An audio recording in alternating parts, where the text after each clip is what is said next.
Okay, so I love opening this show by doing some social media digging, Taylor. And so I've been going through your Instagram and I want to share something that you posted there. This is actually from an Instagram reel. So I had to type this out myself. I just want you to know that. You say this: Twitter was really the only social platform where it was easy to speak truth to power.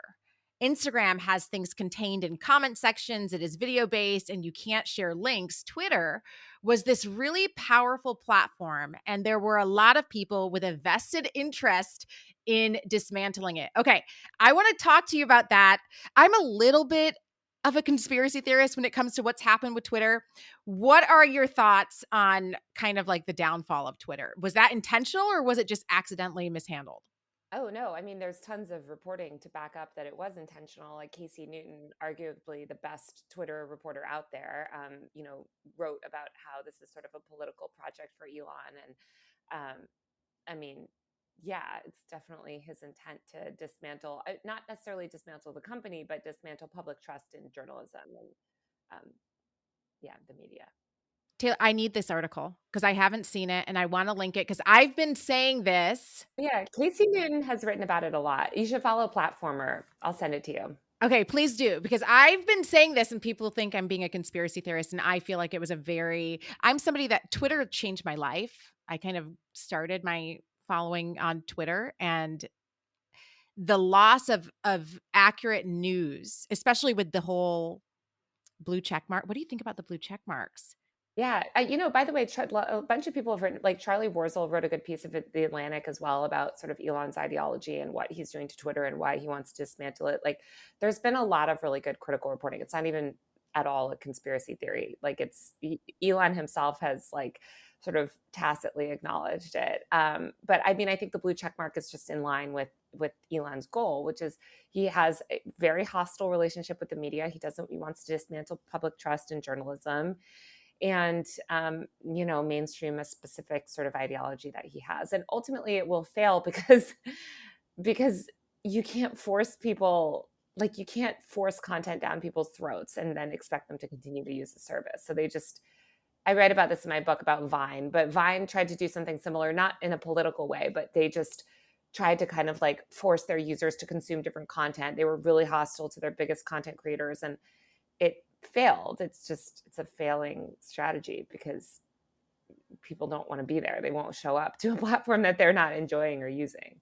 What are your thoughts about Meta doing the blue check mark where you can buy it? Because for me, that part has been very bothersome. And the main reason for me is because of news. It is so hard for me now I have to do all this digging to figure out whether this is an accurate source. What do you think about Meta doing it as well?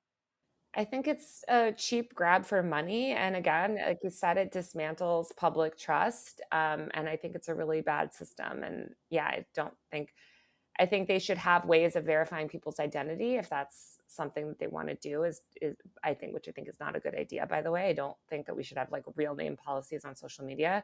Um, but yeah, I agree. I think the checkmark thing has been a disaster on all fronts.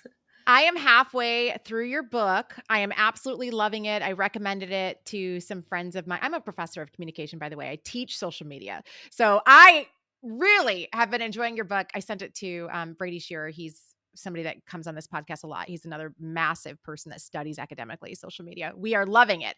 But something I think that you did really well was flesh out kind of the influencer culture. And you did it in a way that only a journalist would be able to do it. I want to share an excerpt from your book, Extremely Online. You say this: almost no figure from the early days of the internet was more misunderstood and maligned than Julia Allison.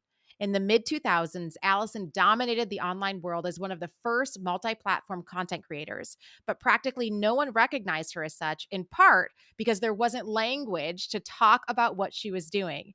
Today, she would be referred to as an influencer. Back then, most people, especially the media, resorted to misogyny. Talk to me about Julia Allison and why her story is so important in the influencer arc. Yeah. Julia Allison was, again, this interesting figure. She was one of the first true multi platform content creators. She made a living as a content creator in New York, full time as a content creator in 2006, 2007, which is unheard of. I mean, she blogged, she made YouTube videos, very early YouTube videos, um, all these different things. She was very early on Twitter.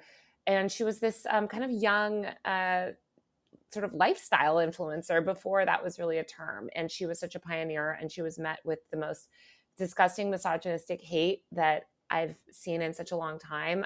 There's literally an article on Fast Company titled Julia Allison: breasts aren't enough. And this is a pioneering young woman that, you know, truly changed the media landscape. And, she was met with vitriol.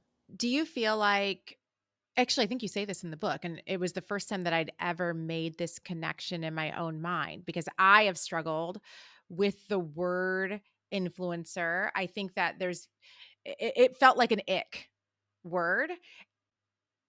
No, no, and then in your book, you talk about how I just wondered, is that a level of internal misogyny that I had where I felt like, "Oh, this is not as important as something else," and really, is it because it's such a female-dominated space? Have we kind of drank the Kool-Aid on that ourselves? What are your thoughts?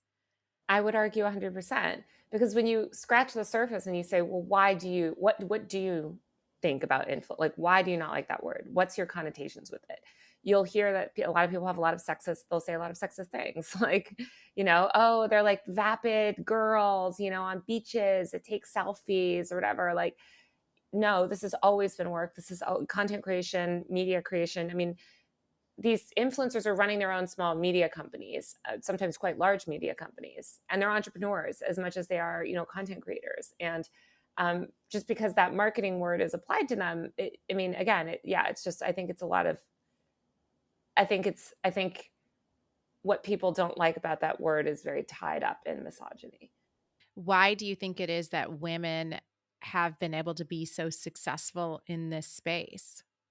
Well, I talk about this in my book, but women were shut out of the traditional media in Hollywood for a long time. And sort of they've always been under the thumb of these sort of male dominated legacy institutions, legacy systems. And so when the internet came along, you saw the rise of mommy bloggers and women really like leaning in. A lot of these women were shut out of the traditional labor market when they had children.